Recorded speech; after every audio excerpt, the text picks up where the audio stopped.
Peraí, já foi, né? Bom, boa noite, senhoras e senhores. Boa noite. Estamos aqui, os três mosqueteiros. Boa noite a todos. Esse é um papo que a gente resolveu trocar aqui. Os caras tão bonitos, hein, meu? Olha a pinta dos caras, tá maluco? Esse é um papo que a gente resolveu trocar sobre a nossa publicação, o nascimento das ciências radiológicas legais no Brasil. É esse artigo aqui que está na tela para gente. A gente vai conversar um pouquinho sobre ele. Ele saiu agora, né? Aqui tá dia 22 do 1. 22, não, Quentinho foi do forno, saindo do foi a forno. submissão, né? O aceite foi dia 4 do 2. Então, foi aceite agora, isso é recente. E dia 6, que foi um domingo, foi publicado e foi disponibilizado para a gente na segunda-feira. E já foi vinculado nas plataformas, enfim, tá quentinho do forno. Aqui de antemão eu já vou abrir os trabalhos já falando o seguinte: desde o dia 7, que foi uma segunda-feira, do dia 7 até hoje, eu contei 4 menções a esse artigo científico. Se vocês estiverem contando mais aí, vocês falem. Eu contei 4 menções de notificações que eu recebi. Isso dá uma média de uma menção, uma citação a cada 2 dias e meio, mais ou menos. Isso é absurdo. Né? Eu jogo a bola para Nós, meus nós colegas. temos uma galera aí que, da parte científica que pega tudo e já começa a utilizá-lo de forma assim de referência, né? Então, na sequência, a gente já pode ir acompanhando que essas dimensões. Bem provável que isso tenha um recorde maior aí de utilização. Na Sim, verdade, foi sim. a ideia de juntar esse conteúdo, foi justamente para essa utilização, que os profissionais possam utilizar do artigo, seja ele de forma acadêmica, seja ele de forma produtiva na parte Sim, de sim. docência, seja ele para as próprias empresas futuras, né, da área de perícia, da área criminal, ou até mesmo para da área da radiologia forense e radiologia legal, né, Wendel? Essa é a ideia, né?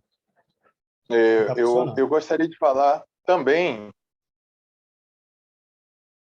de artigo, deixando claro, né, para a Justiça e para o nosso Conselho de Classe que cabe material como esse e resolver de vez a questão da pendência dos profissionais de radiologia não estarem incluídos como PRs.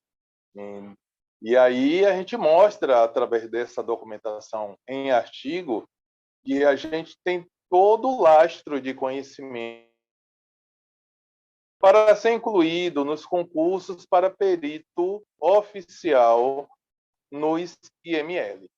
Então, eu acho que a produção científica indexada com revisores, onde a gente mostra que a RDC 330, 94, e nenhum IML, são raros os IMLs que têm feito concurso, é melhor padronizar isso. E a única forma de padronizar é que as autoridades, e aí é o Supremo, e o Conselho que deve levar, né, essa demanda ao Supremo, porque ele nos representa por isso, para que na hora de se fazer uma exigência em favor da categoria, utilize darão sustentabilidade ao nosso pedido. Não tem outra forma de chegarmos até lá, senão usar a profissão da radiologia, ter conhecimento científico, ter conhecimento técnico, então ele pode sim ser um perito oficial, judiciais, que é uma coisa que é bem abrangente. O perito oficial concursado está na hora, e esse material ele pode ser incluído à solicitação né, no momento que o conselho estiver interessado. E aí a comissão vai apertar de um lado, né, os diretores de conselhos regionais, porque sendo ocupadas de forma errônea, tanto nos portos como nos aeroportos, né? É radiação, tem que ter profissional, pelo menos um como supervisor ou como o próprio operador dos scanners de presídio, e isso não está acontecendo. E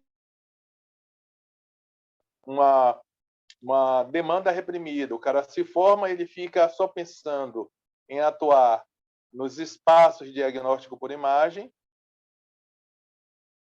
ele acha que não valeu a pena ter feito esse curso, não sabendo ele que tem um banquete de oportunidades à frente que ele pode exercer. Nesse momento, para clarear, né, e dar visibilidade ao profissional de radiologia, que nem é comentado na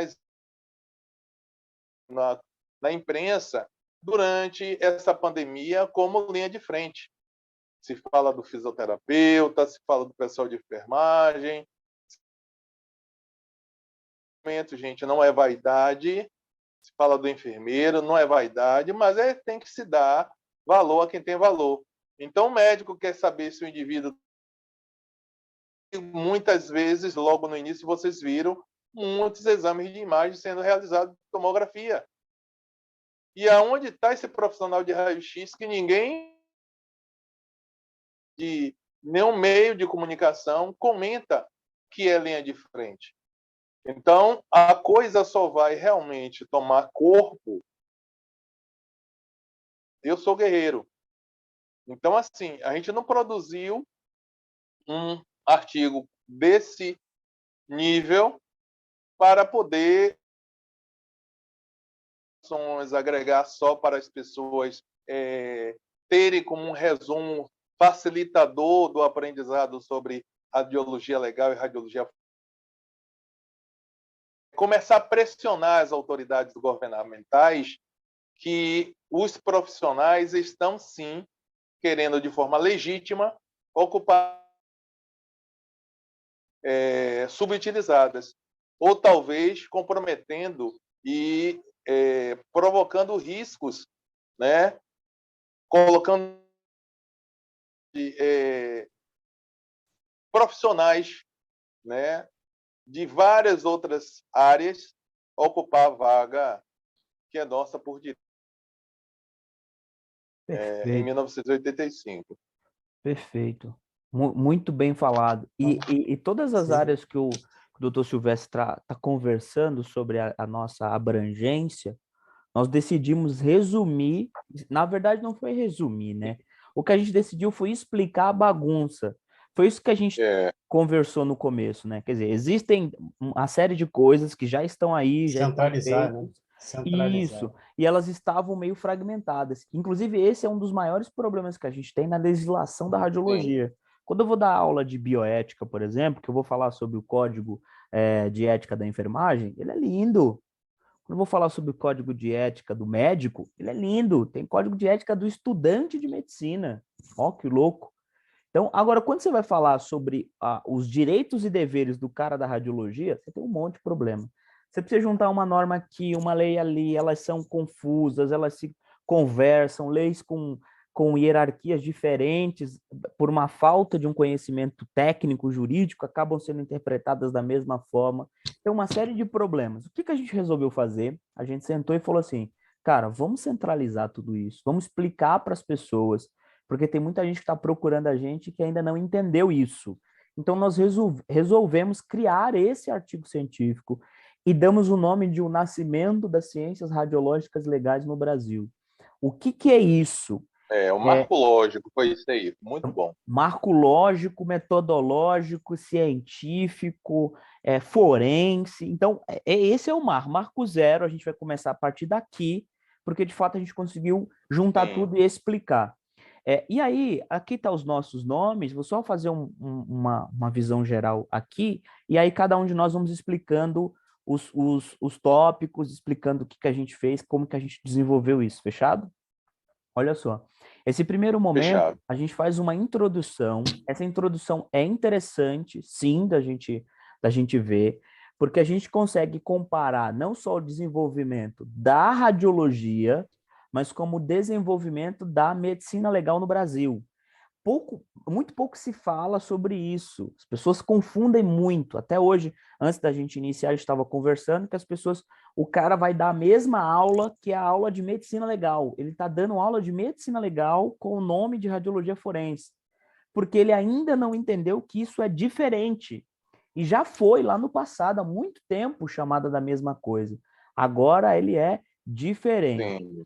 Pois bem, então aqui nós temos um marco, nós vamos traçando de fato esse desenvolvimento tanto da radiologia forense quanto da medicina legal, a história da radiologia forense no Brasil, como ele se desenvolveu, quem foram os pioneiros, os principais centros de pesquisa que tinham esse tipo de intenção científica sobre o assunto, sobre o tema.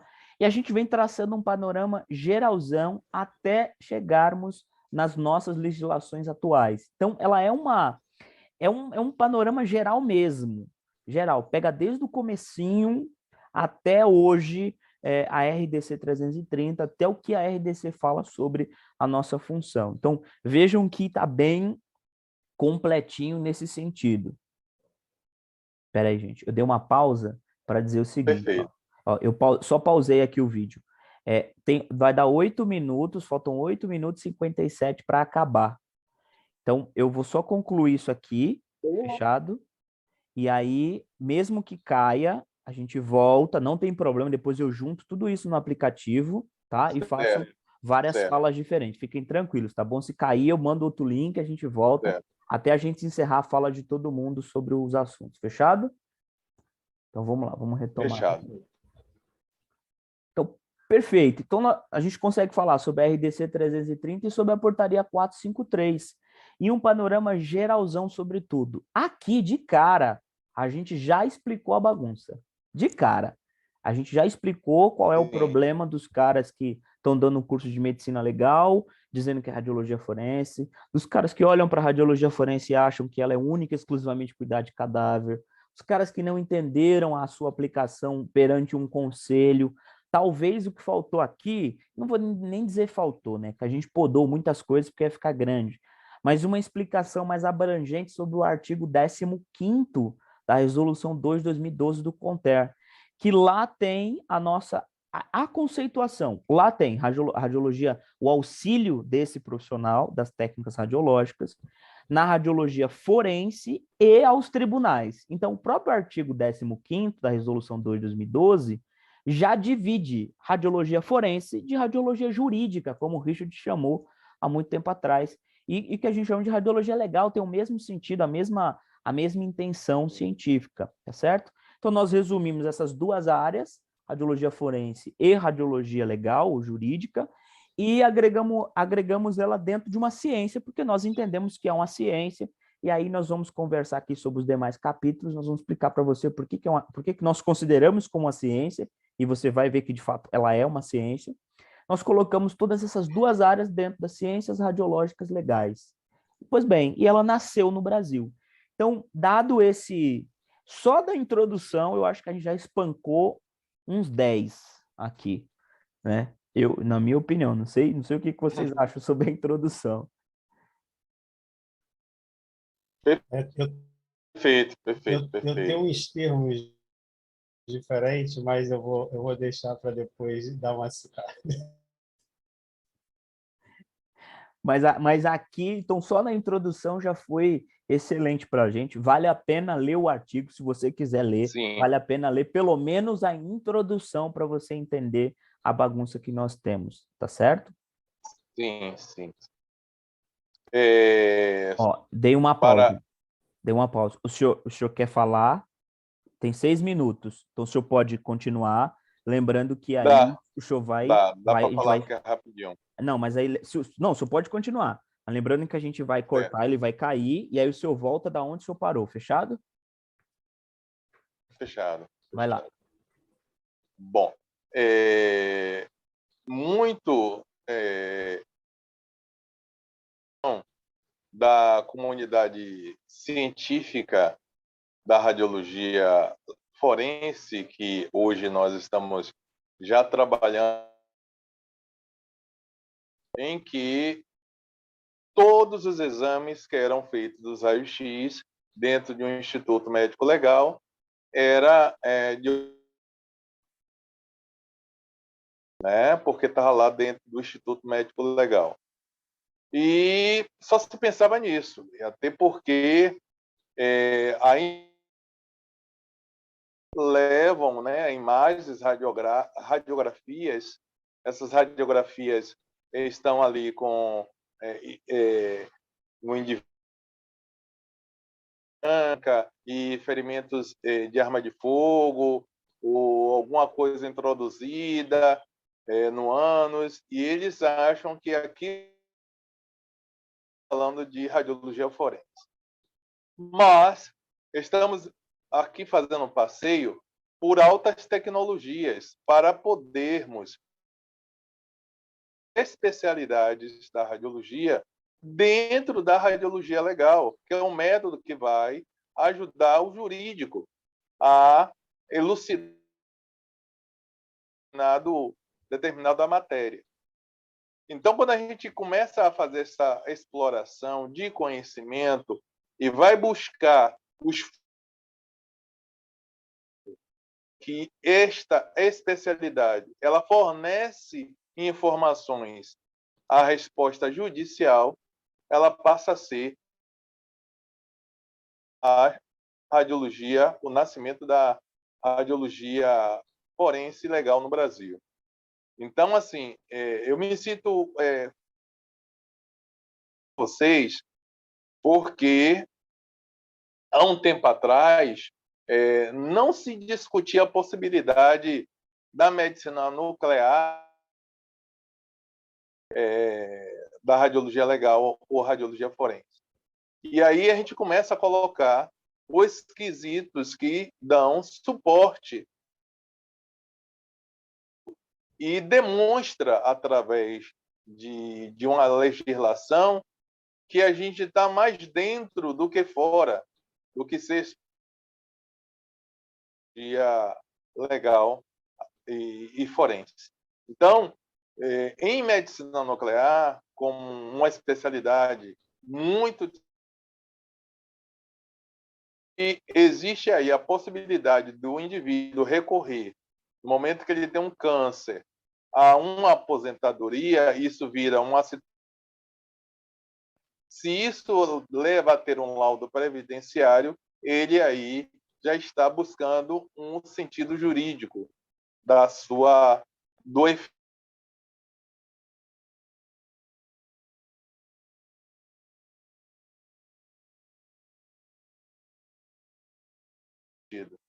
Então, que existe uma hierarquia de conhecimentos para que você possa fazer uma narrativa que contribui com grandiosidade da radiologia legal e radiologia forense. E aí, os quesitos, e a morte cefálica é um dos quesitos também bem explorado, porque você vai legitimar a doação de órgãos. Já se tem comprovadamente as pessoas que desenvolvem hipertiroidismo para poder evitar que aquela pessoa seja julgada como uma pessoa qualquer, né? Então, cabe a gente contribuir para o esclarecimento da nossa comunidade, porque nada que a gente está fazendo aqui vê em nós o nome de melhor do Brasil, o melhor da galáxia. O que a gente está querendo fazer é a classe ao patamar que ela merece. Então, a gente tem que nivelar por cima, através do conhecimento científico, e é isso que a gente está fazendo. Trazendo a ter um pensamento macro, saberem exatamente do que dão suporte no momento de uma narrativa, trazendo científico, e não de conhecimento repetitivo. O que a gente mais vê é as pessoas fazendo as repetições que repetição. Então, ele faz repetição lá na frente. Vamos ensinar incidência, vamos ensinar tomografia, angiotomografia. Não estou dizendo que isso não serve, mas vamos buscar algum novo.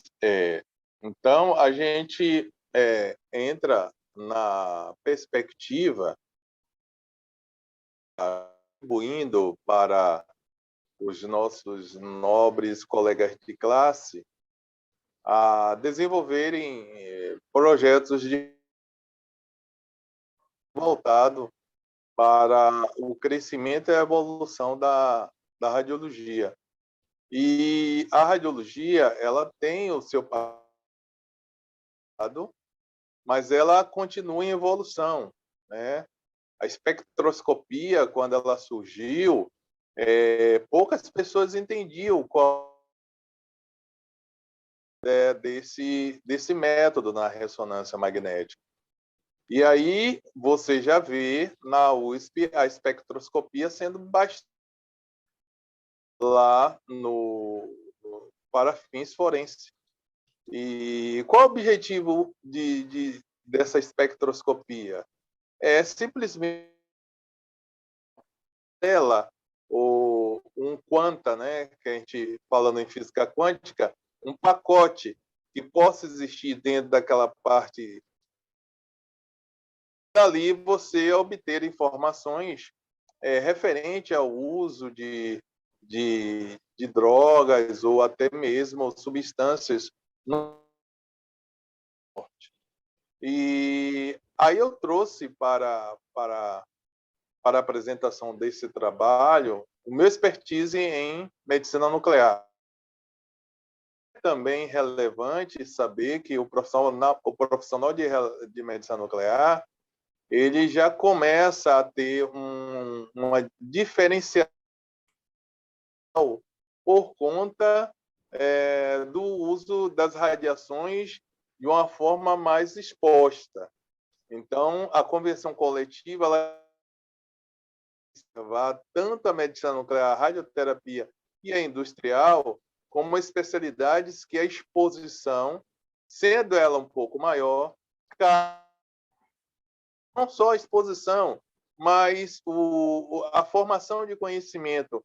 Cabe a esse profissional também ter um material que justifique esse conhecimento. Imagine você que você está transportando um equipamento da medicina nuclear que vai detectar a radiação em um ambiente cirúrgico.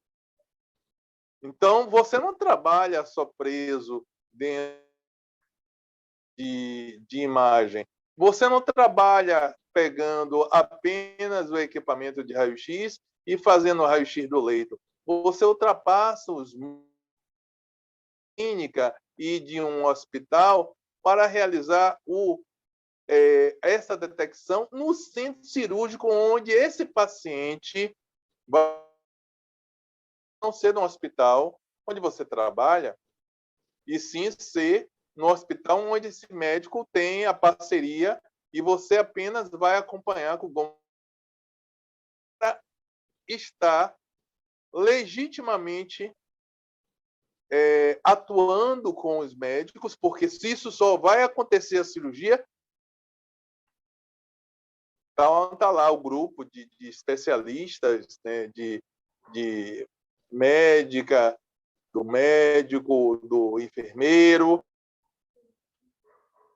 quando você chegar. Porque eles precisam que você faça um mapeamento, um rastreamento no corpo desse paciente, que quando o sinal sonoro e os valores de referência que houve um aumento de radioatividade, o médico vai ser fiel e cirúrgico na retirada desse. E aí nós sabemos que, neste momento, existe uma parcela de contribuição à área forense, né? Por quê? Porque se esse paciente tem um linfonodo sentinela, que é um linfonodo que sempre está, ele vai ter o direito garantido de solicitar aposentadoria. Então, o jurídico novamente entrando penitenciários. Então, tudo que eu apresento aqui na minha especialidade são as justificativas que levam esse paciente ou não, né, judiciais no jurídico. Então, por isso, a gente consegue agregar, né, a espécie está trabalhando com a radiologia clássica, mas passear por todas essas áreas, né? Radiologia legal dentro da odontológica, que hoje está trabalhando também com o CONIBIM, que é uma recente, né? Depois dos tomógrafos, já consegue dar uma devolutiva muito boa. E é isso. Eu acho que eu disse, a gente fez uma arrumação para poder não deixar confuso, né, a população que é carente, no sentido de entender cada coisa tem o seu lugar, mas ninguém é superior ao outro. Cada coisa no seu lugar e nós fizemos isso. Cada um entrou com seu conhecimento específico, se ajudando para poder conseguir resumir, clareando essas informações.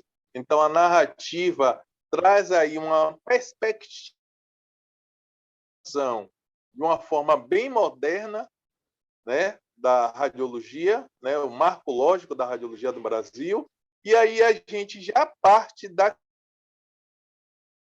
radiologia moderna e não fica mais na clássica, que era o pensamento só dos raios-x. Então, a gente deu um salto quântico para poder trazer das ciências radiológicas um conhecimento extremamente robusto. Silvestre, À vontade. assim, você chegou num ponto muito importante desse artigo, né? Falou sobre a medicina nuclear, falando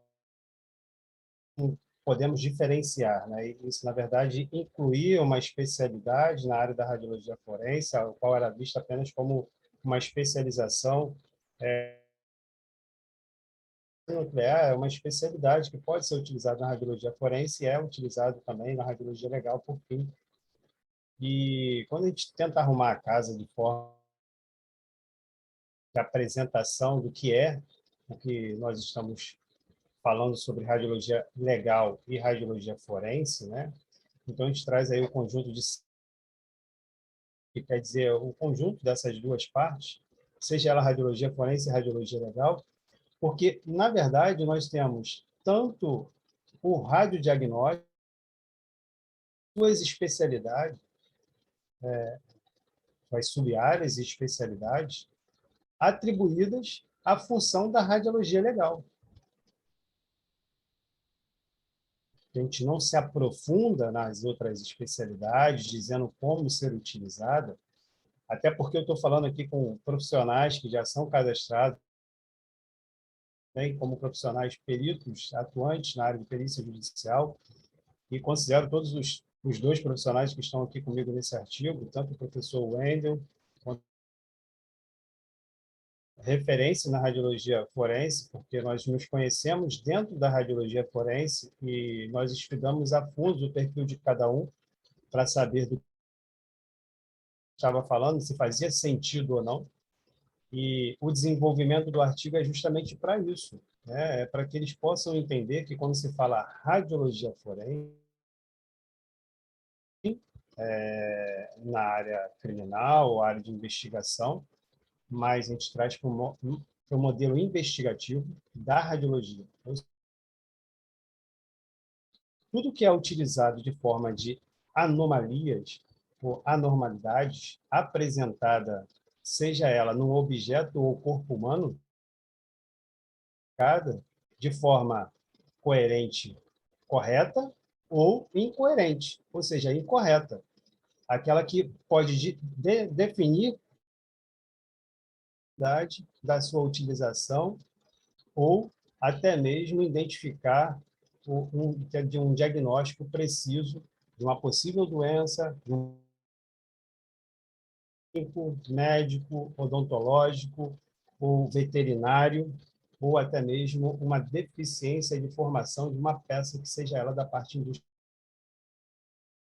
Deixando aqui aberto, claramente específico e óbvio, né, que os profissionais da radiologia eles já atuam na área de porque eles já identificam essas anomalias, seja em todas as suas especialidades. Eles já identificam a utilização da radiação, seja de forma médica, odontológica, veterinária, industrial, em todos os ambientes, todos os dias, só que para fins de diagnóstico. E outros. Então, deixa aqui um artigo completo com determinadas áreas, né, que vamos falar aqui para frente, de Birtops, né, Vitor Bob, a Birdentops e a Forset, a gente traz de uma forma que pode ser utilizada, que hoje está sendo utilizada pelo mundo em vários locais, às vezes em um lugar mais moderno do que o outro, mas nós temos no Brasil a utilização de vários modelos, não como protocolo que deve em todas as instituições, em todos os processos de investigação serem utilizados, mas elas são utilizadas em determinados momentos. Então, a gente clara que a radiologia forense e radiologia legal, ela é um termo em geral, e a especialidade de medicina nuclear, ela foi, assim, o momento dela, para demonstrar que esse profissional, não só na área de atuação, mas depois ele tem todo o gabarito e conhecimento específico do relatório, da parte do parecer, da parte do laudo técnico que deve ser apresentado e acompanhamento do caso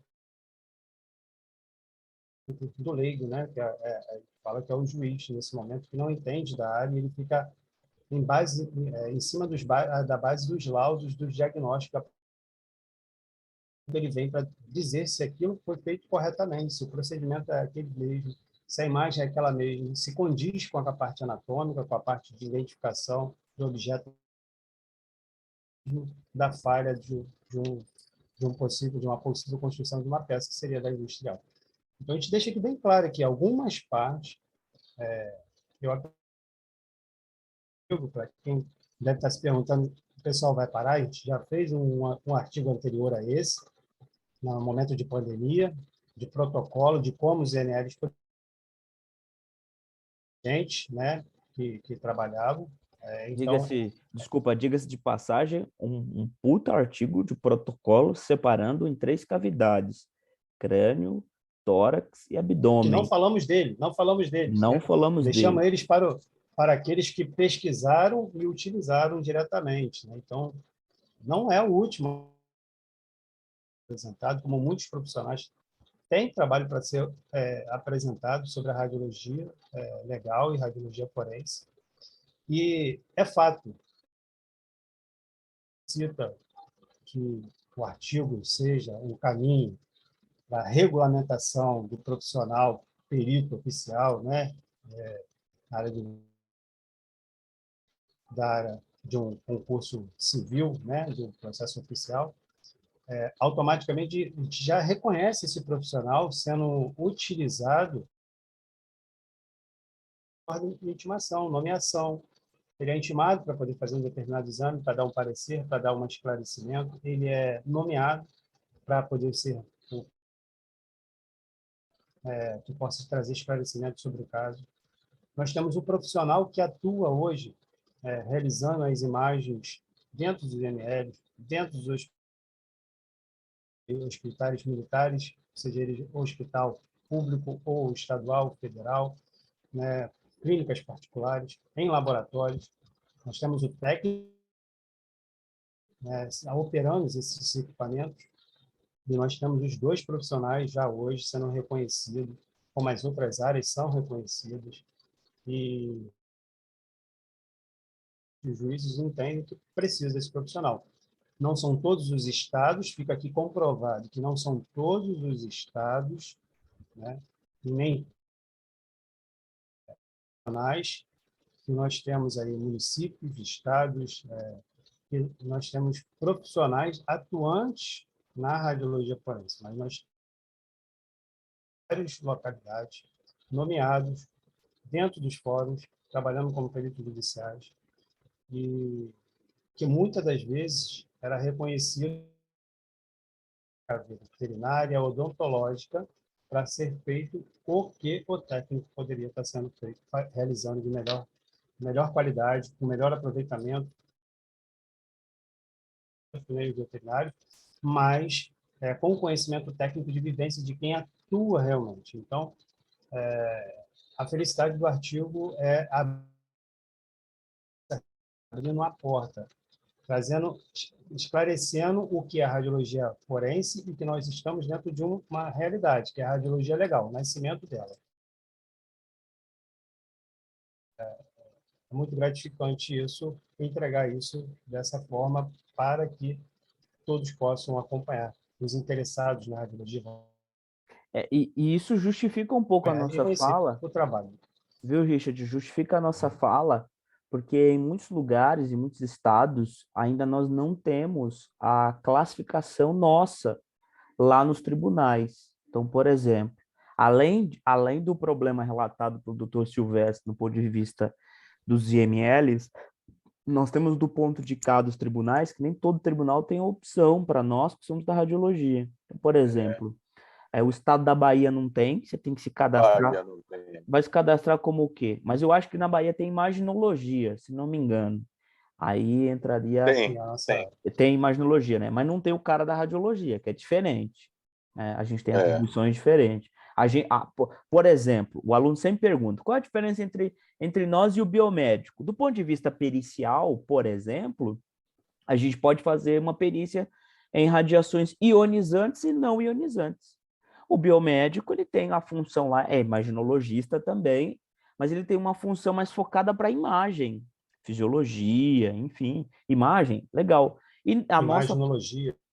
a nossa vai além da imaginologia, ela vai na parte tanto técnica quanto física. Por isso que a gente estuda tanto física. Né? Então, por exemplo, Bahia, ou Minas Gerais, meu registro em Minas Gerais foi negado, porque não tinha nem opção para biomédico, só tinha opção para médico. E na opção para médico, não tinha opção para médico radiologista, tinha médico. E aí eu fiz um pedido como médico, mas escrevi tudo bonitinho. Expliquei a nossa lei, justifiquei o porquê que eu estava colocando em médico, porque não tinha a nossa classificação, e ele foi negado. Então, assim... Você falou sobre a resolução? Você colocou a resolução? Coloquei a resolução. Porque a resolução ela é do Conselho Nacional Jurídico, né? Ela não... Coloquei. O TJ... O regional. Ele tem o Conselho Nacional. Sim, CNJ. O TJ de Minas Gerais negou isso, negou uma resolução do CNJ. Sim, mas tinha até para técnico. Mas é uma... Temos que fazer enviar um e-mail para lá pedindo essa inclusão, porque principalmente quem já está nomeado em outros estados, né? Porque então, em vigor, atuante que ela está, sobre o CNJ, entendeu? Ela não é estadual, ela não é regional. Então, existe o direito O de senhor uma tem uma parte sobre ideia. todas elas. O técnico em elétrica, todo respeito aos técnicos em elétrica, eles estão lá. Por que, que o técnico em radiologia não está? Por isso que eu falo, faz sentido. A inclusão deles é um cumprimento da lei, né? Da lei não, da resolução. Falta de perícia, pela falta de perícias especializados na área. E pela falta de perícios da área, se nomeava um que era indicado ao juiz. O cadastro se tornou algo possível para todas as áreas de especialidades diferentes, independente dela. Você tenha conselho de classe, se for autônomo, certificado de qualificação e comprove a tua experiência na determinada área, que não tem uma lei específica, mas que possa falar sobre aquela determinada área. Para trazer esclarecimento aos processos que andam parados. Assim, a gente pode falar que é o Brasil todo, a gente tem processos em todos os lados parados. E olha que louco. E não pelos médicos veterinários, não. É porque realmente falta perito com conhecimentos de expertise naquela determinada área. Então, fica muito difícil,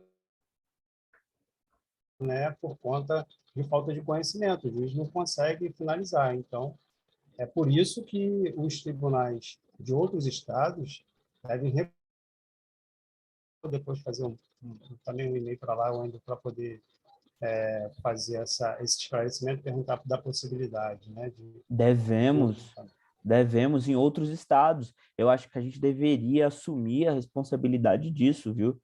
Antes da gente começar o nosso bate-papo, eu estava conversando com o Dr. Silvestre, e aí eu disse para ele assim, olha, a gente precisa entender que existem dois tipos de publicações que a gente vai fazer. Existem aquelas publicações de assuntos que nos interessam e que nós queremos escrever sobre isso. E existem publicações, ou pareceres, ou notas científicas de assuntos que a profissão pede que a gente faça.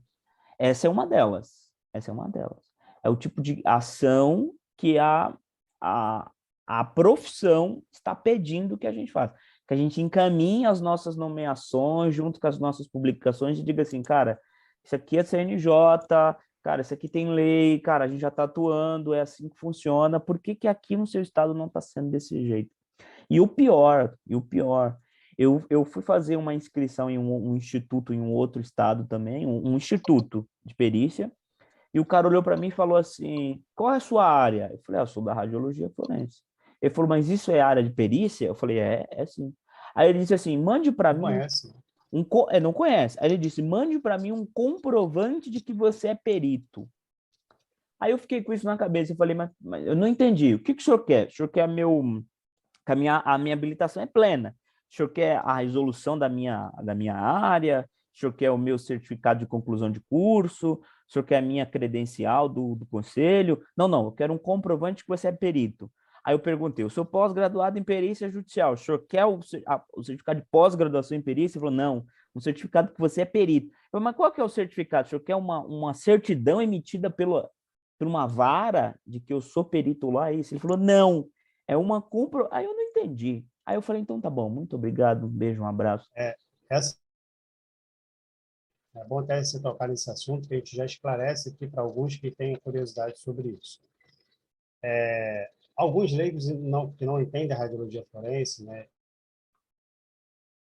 nomeados, né, um certificado, algo foi escrito referente a isso, ou é uma nomeação em um processo, como perito judicial de atuar na área do processo, ou aquela nomeação que é a carteira que você tem referente ao vínculo a um, né? Que aí, no caso, hoje o Wendel já tem, é de São Paulo, eu tenho aqui do Rio, né? E essa é uma credencial, né? Tem um Brasil todo, referente à área de perícia, que é uma credencial que te dá um número, que fica o registro lá, fica a tua documentação e que você precisa comprovar que você tem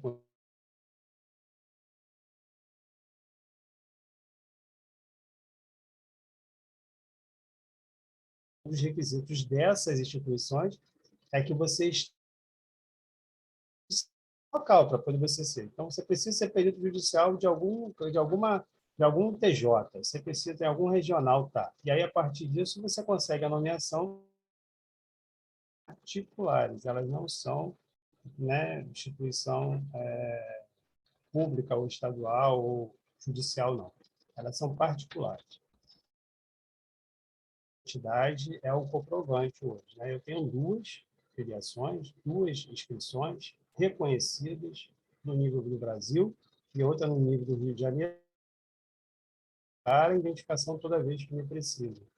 Nós tivemos casos aqui no Rio também sobre isso, que o cara conseguiu a nomeação dele no tribunal, não sabia como atuar, e quando a empresa pediu você é perito, né? Qual o teu conhecimento? Tem até uma documentação. Você tem uma documentação e ele não sabia o que responder. E aí, quando ele me procurou, a documentação que você tem um e-mail registrando que você está nomeado como perito no portal do Estado do Rio de Janeiro, do TJ, pronto. Não, isso não serve. Então, se não serve, você tem que estar com a garantia, é a tua habilitação, que você vai se apresentar. É justamente a forma jurídica de se apresentar hoje como perito, né? Está vinculado a uma instituição. Não tem outro jeito ainda.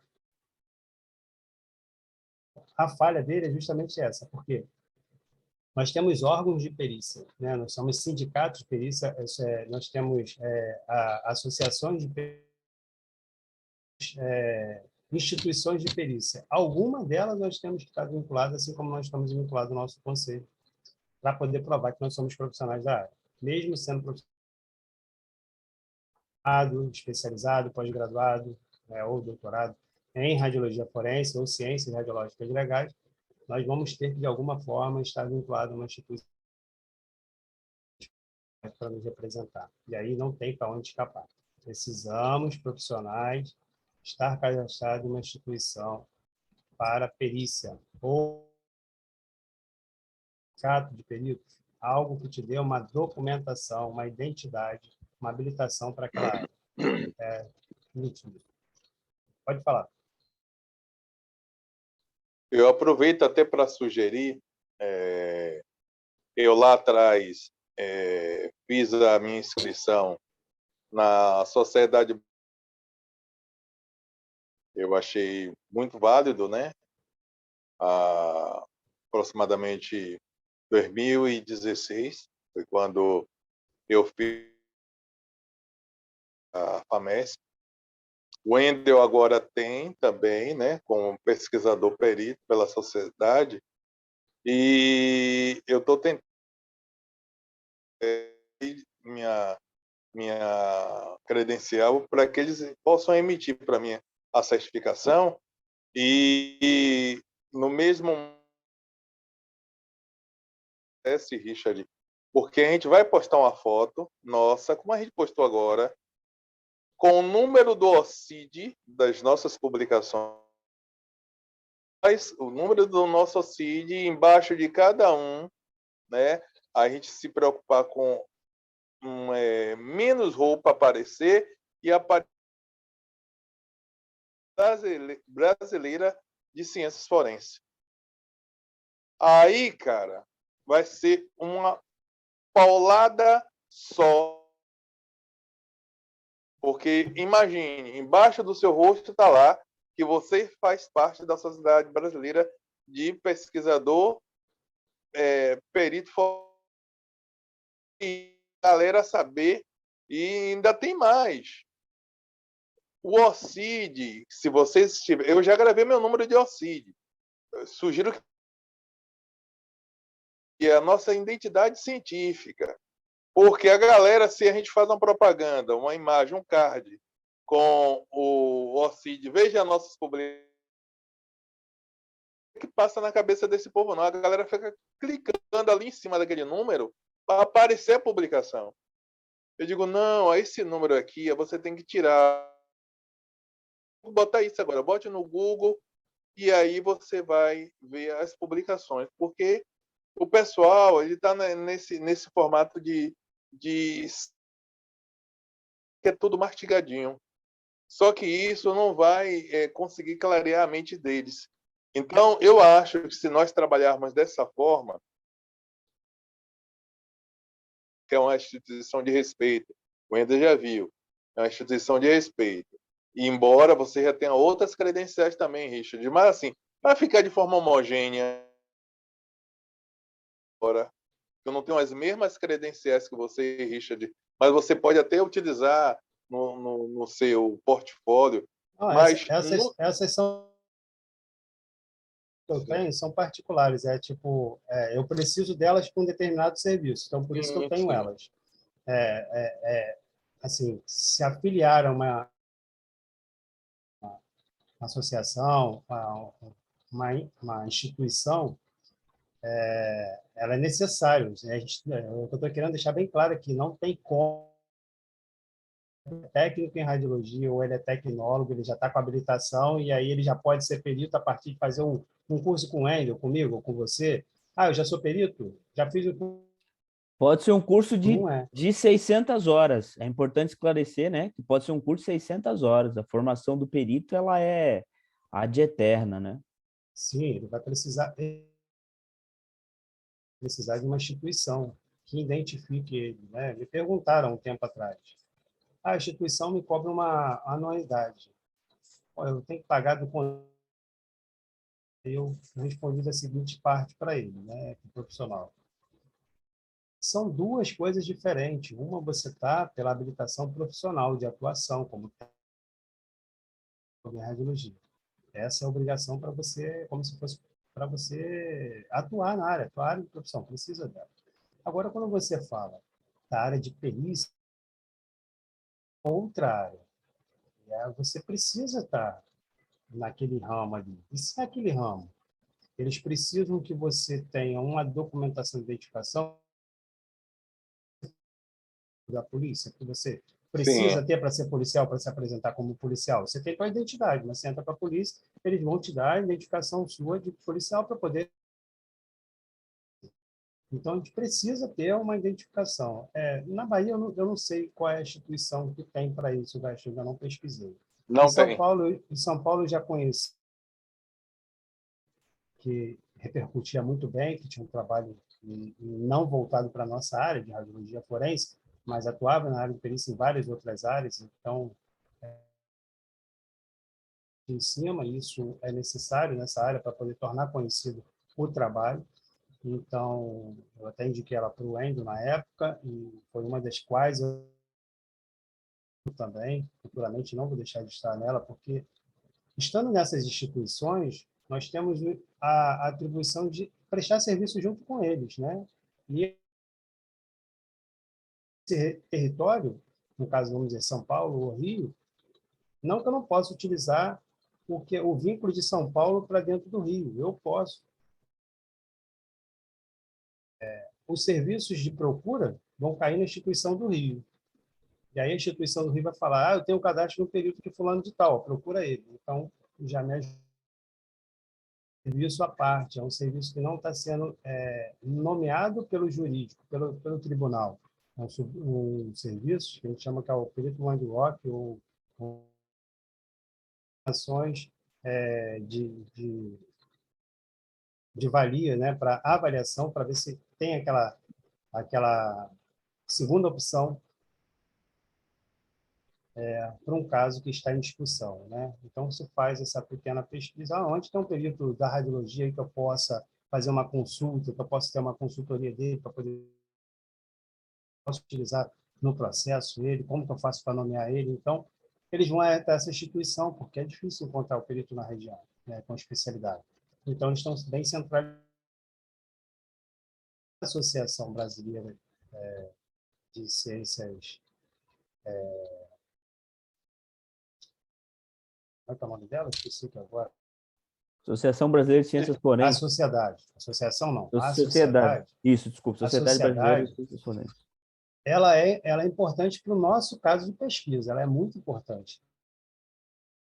Como pesquisadores, nós somos peritos na Sim. área, mas nós, para falar na área de pesquisa baixa, vale a pena. Então, é mais uma, não deixa de ser. Eu acho ela importantíssima e aconselho outros pesquisas que queiram se aprofundar na pesquisa científica também estarem vinculados a uma instituição séria como essa, né? Eu também apoio, perfeitamente apoio. Bom, e aí como nós conversamos, vocês percebem que tem muitos assuntos, né, para a gente tratar. A gente está aqui, fez um artigo de forma mais geral, né, geral, mas organizando a bagunça, né, sintetizando tudo, e muitos outros sairão daqui.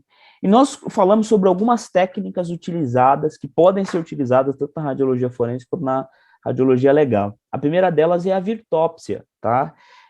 Ou virtópsia, que inclusive é um projeto, tá? Um projeto dado pelo Instituto de Medicina Forense da Universidade de Berna. Esse é um projeto que iniciou exatamente com o intuito de fazer uma junção de 2003, 2006. Na verdade, tem iniciativas desse projeto desde a conferência em Sydney, na Austrália. Então, 2005. Então, você tem publicações em 2005, 2006, 2007, e aí, de fato, você tem um boom em 2013, tá?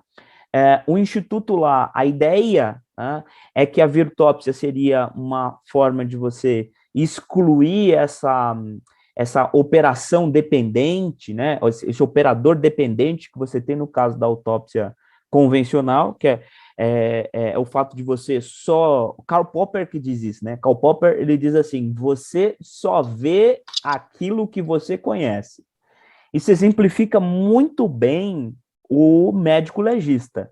O médico legista, a autópsia convencional, ela só vê à medida que o médico legista conhece o que o auxiliar de necrópsia conhece. Se o cara conhece menos, ele vê menos. Se ele conhece muito, ele vê muito.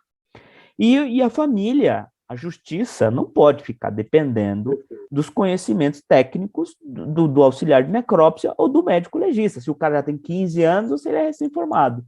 É necessário que você tenha um conjunto de imagens que possam ser vistas, revistas, quantas vezes forem possíveis, reconstruídas em tribunais de júri, reconstruídas pela família muitos anos depois, que você, de certa forma, não precise fazer uma exumação, gastar um dinheiro público para exumar. Então, a virtópsia, ela vem nesse sentido como uma excelente ferramenta, um excelente mecanismo de junção dos métodos, tá? E aí os senhores querem falar dos outros métodos? Por exemplo, Virtobot? Os senhores querem comentar? Juntamente, né, a gente pode acompanhar a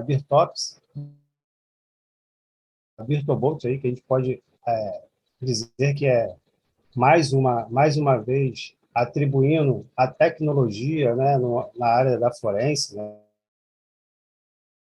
uma parte específica que já vem lá também de 2007, né, a gente não está falando de agora também. A gente tem essa visão de inclusão de utilização máquina multifuncional, né, que combina as modalidades, né, de imagem, sobrepondo, né, a parte toda, pegando essa parte aí em 3D, utilizando a parte 3D, né, e o VirtualBolt ele vem para somar junto com... Tem essa visão de superfície corporal, que a gente precisa analisá-la por completo, já identifica, né? É um equipamento voltado virtual e robótico para a gente poder conseguir trazer. Isso traz aí um ganho muito grande, assim como a Virtops, né? A gente tem essa Virtops apresentada de forma mais invasivo, né? Que a gente não precisa colocar os agentes em todas as áreas, né? Vamos dizer assim, são muitos trabalhos para poder fazer de autópsia, né? Que não precisa da autópsia direta, a gente pode já utilizar a Virtops, e aí o caso do VirtualBolt para poder coletagem, para poder fazer escaneamento, informações do tipo de patologia ou do tipo de análise clínica que precisa daquele cadáver no momento, né? Forma filmado, capturando imagem, capturando informações de reconstrução para ser utilizado. uma novidade, vamos dizer assim, para alguns casos. A gente não vai conseguir encontrar isso em todas as instituições da área criminalística. No futuro, essas especialidades, essas novidades que acontecem em diversos lugares separadamente, possam estar centralizadas na de investigação criminal, seja ela IML, seja ela um laboratório particular que preste serviço jurídico, né? Então, a ideia seja que nós estamos citando e listando sejam utilizados dessa forma, né? O Continuidade, eu Vitor Mobile, acho que você poderia falar para a gente do Vitor Mobile, né? Que é um isso. baita Quando achado, né? o engraçado e os ensaios do Vitor Mobile começou lá com a Marie Curie e a sua filha, né? Então, onde está o paciente foi uma coisa assim que abriu os olhares e o campo de atuação só confinada e ultrapassasse os muros de hospital ou de clínica. E elas fizeram isso tão bem que evitou as desgraças que aconteceram, e eram as amputações, né, desnecessárias por falta de exames mais detalhados daquela estrutura, né? E fizeram esse trabalho belíssimo, abrindo aí uma série de eventos semelhantes. Então, a gente tem aí a bitópsia, né? Que consegue ser adaptada. A gente fez até um pequeno projetinho de um atrás, e tipo um caminhão já com uma suspensão diferenciada, que estaria feito de chumbo e não é uma parede baritada. A lâmina ia ser calculado o processo de densidade radiométrico com o físico para colocar lâmina dentro dessa parte do fundo do caminhão, e ele levaria ali um tomógrafo, né? Imagem de pessoas em cidades que não têm exame de alta complexidade. Mas já consegue colocar um tomógrafo, você consegue colocar qualquer outro equipamento. Então, a realidade é colocar a mobilidade chegue a ter um indivíduo, porque, observe, nós temos aí pessoas que os corpos são deslocados dentro do IML. E a gente não tem ideia, isso eu falo da realidade Bahia, vocês não têm ideia de... É um negócio de louco. E aí, quando você desloca aquele corpo, você já está alterando todo o processo, provocando novas fraturas, que vai gerar novos processos e vai complicar mais a investigação. Então, quando você tem uma tecnologia facilitadora, você está trazendo também o alcance da população a ter aquilo que é o direito à vida. Ele tem também o mesmo direito de ter um atestado de óbito, né, comprovadamente, da sua causa-morte. Porque naquele momento vai se fechar um laudo, né, para poder também fechar de forma extremamente que aquela pessoa deixou, e aí os seus descendentes receberem pensão, e também fechar os laudos em caso de desastre de massa. Imagine que você pode deslocar um equipamento de alta tecnologia para mais próximo possível, para que se possa e naquele momento você fazer as corretas identificações e fazendo esses mapeamentos, a gente tem respostas jurídicas se dá, o corpo que é aquele corpo, a fratura foi feita por esse processo, principalmente hoje, quando eu dei um drone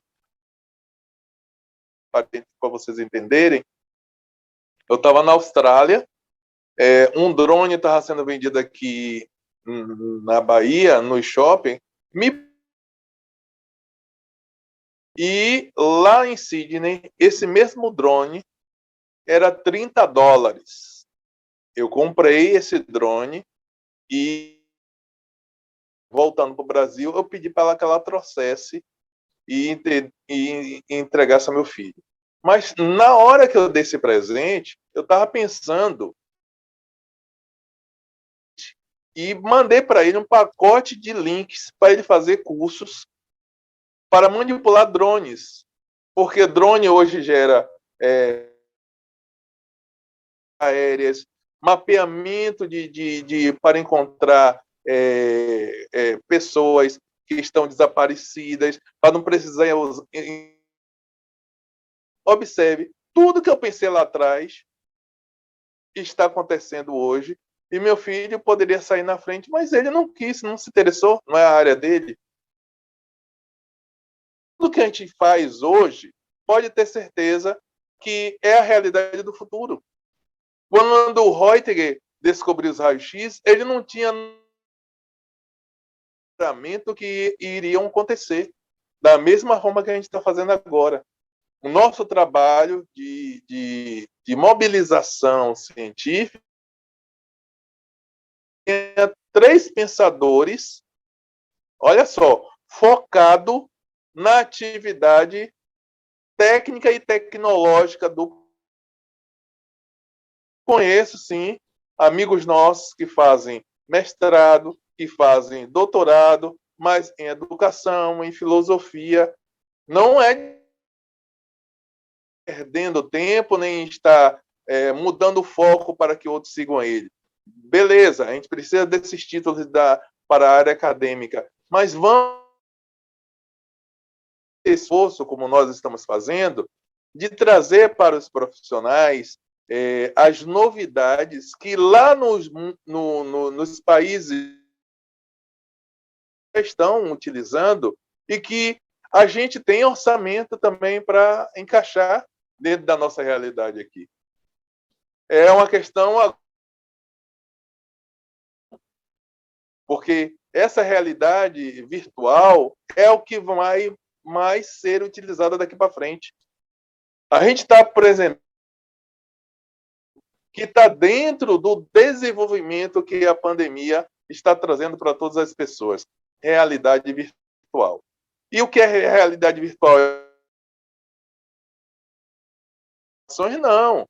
É você dar espaço à pesquisa científica dentro das tecnologias disponibilizadas, porque senão você vira um dinossauro sem a capacidade de inovação. E não é esse o interesse nosso. Quando a gente apresenta esse artigo, a gente fecha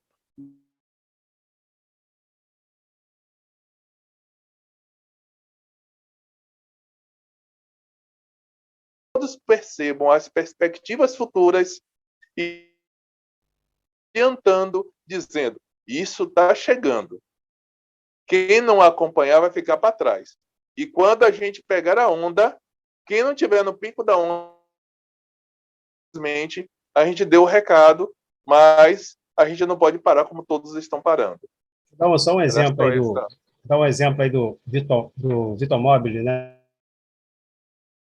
forma bem simples, né? O Wendel foi bem simpático aí, deixar esse pequeno lembrete. Quando ele trouxe isso, eu li e falei assim, cara, o Vitomóvel é o que eu trabalho. É o meu móvel, cara. Eu utilizo uma unidade móvel para poder fazer exames de imagens radiográficas em várias empresas. Que no Rio de Janeiro, quem disse que Jorge, eu ele ainda disse não que ele tenho, foi pioneiro. eu não tenho ainda quem são os pioneiros aqui no estado do Rio, não. Abençoado, eu sou abençoado porque a empresa que eu trabalho, eu peguei ela trabalhando na precariedade, vamos dizer assim, não ser feito, mas era feito. E a gente conseguiu trazer isso de uma forma de virar praticamente o Vitomóvel, né? Que é a unidade móvel de radiologia digital, realiza imagem em todos os lugares do Brasil, em qualquer lugar a gente está indo, está viajando para realizar esses exames. E eu sou agradecido, posso dizer assim, que eu fui abençoado nesse ponto, de estar com essa parte, porque poder trabalhar nesse projeto de construção, de regulamentação, de instalação, do início, do que é viável, do que vai atender, é a prova vívida que isso aqui ela pode chegar. E o Vitomóvel é para trazer o Vitobolt de massacre, né? Vamos Sim. dizer assim, de um acidente de massa. Então, nós temos a odontologia, que automaticamente se reúne vários dentistas para poder fazer identificação. E aí o técnico em radiologia ele poderia estar ali também auxiliando, fazendo as radiografias para poder ajudar com as imagens comparativas de antemorte e pós-morte. Então, a gente tem vários métodos. A gente tem aqui embaixo, logo em Sim. seguida, a Visdentops, apresentando todo esse contexto de todo equipamento. E só para fazer um adendo, imagine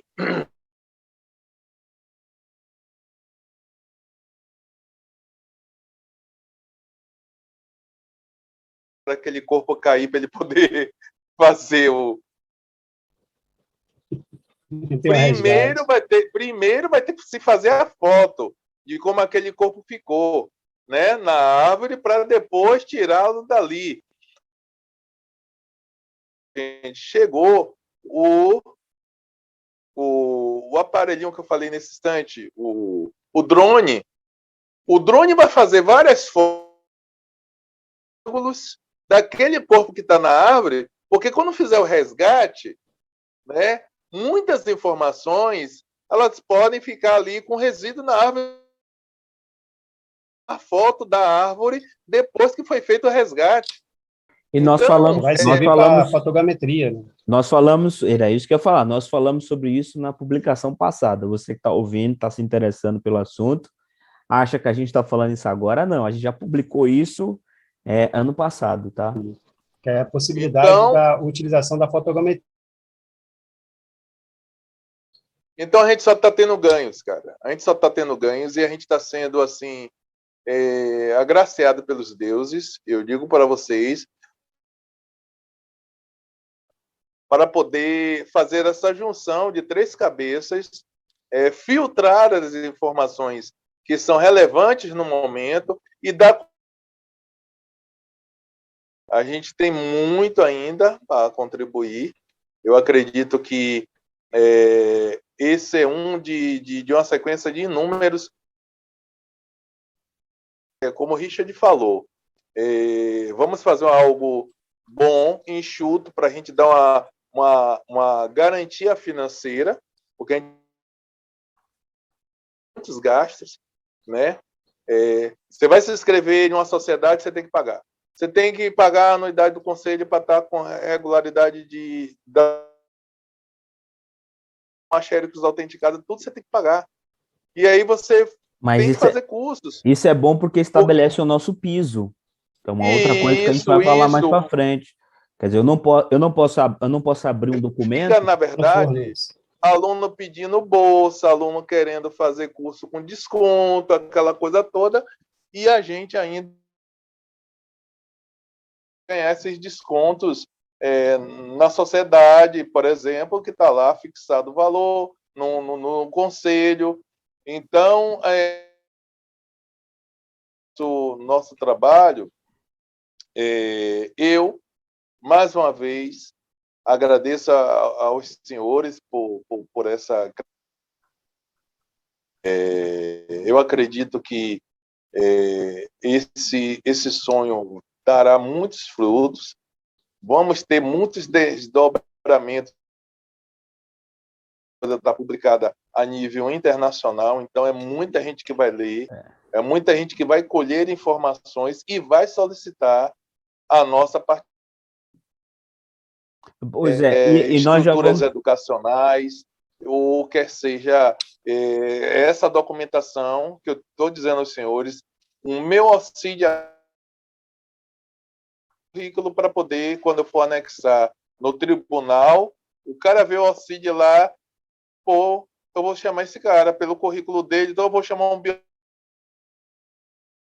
um currículo desse aqui, eu vou chamar esse profissional. Eu não estou aqui desclassificando biomédico, eu só estou dizendo o seguinte: determinar quem vai ser o perito judicial, ele vai determinar por experiência e por capacidade. E isso a gente tem lá na frente e atrás com as publicações. Lá na frente, trabalhando na tecnologia e nos cobrindo de pesquisa científica para mostrar o quanto estamos atualizados a radiologia legal e o entendimento forense. É perfeito. Fechamento aos 3 minutos. Vai lá. 3 minutos. É uma pena a gente não conseguir falar, a gente precisaria de um outro momento para falar sobre a virdentópsia, que o Richard é o bruxo disso. Não só para falar, a gente não só citou, mas a gente também, o Richard fez um protocolo incrível aqui, uma sequência de formas de você conseguir aplicar a virdentópsia, inclusive na sua clínica. Você é um cara que está assistindo a gente, é um curioso... É uma perfeita ferramenta para a clínica de radiologia odontológica. É perfeita ferramenta. Quer montar um virtuomóvel, não vamos dizer nem um virtuomóvel, quer montar uma clínica odontológica móvel, aqui tem o protocolo para você fazer isso. O que você tem que fazer? E não só isso, a gente não fez só um protocolo para essa clínica móvel, nós fizemos também um protocolo para uma espécie de telemedicina forense. Então, o Forset, que é uma aplicação mais voltada para a parte de junção de dados entre a polícia, o Poder Judiciário, o Tribunal e o IML, e os médicos legistas, ele pode ser utilizado como se fosse um PAX. Então, quer saber como se faz isso? Primeiro que você tem que vir conversar com a gente que tem a ideia. Mas a gente já fez aqui para você, podemos fazer consultorias, mas a gente já fez para vocês. Vai acabar no que chamei de menino prodígio. Fizemos 5 passos sobre como é que você pode, como que o Forset funciona e como é que isso pode ser desenvolvido para você no Pax. O senhor que está assistindo aí, o senhor diretor da DAICOM, por favor, aqui estamos em prontidão para ajudar o senhor, tá certo? Bom, eu só tenho a agradecer aos senhores. À vontade. Só para aumentar o lucro das empresas, né, que podem utilizar elas como mecanismo para oferecer ao judiciário. Perfeito. Opa, vamos abrir licitação. Ó, você que está ouvindo aí. O caminho está aqui, ó. São Paulo, Rio, agradecimentos. Bahia. Vamos lá, os agradecimentos. Muito obrigado aos senhores por senhores estarem aqui 1 minuto e meio. Vai para mais de 2 horas de papo. Conversar com os senhores é sempre um prazer. Inenarrável, incomensurável, inindizível. Enfim, tamo junto sempre. Um beijo. É onde o dinossauro se mais velho, fico me aperfeiçoando com vocês. Bom, eu só tenho a agradecer aqui, obrigado aí pela participação de todos nessa construção lindíssima. Deixa aqui aberto aqui as pessoas que possam nos acompanhar nas redes sociais para ter mais informações sobre os novos trabalhos e sobre esse trabalho também. Graças. Fica com Deus. E a gente se vê. Até mais. A gente vai... Até a próxima. Valeu,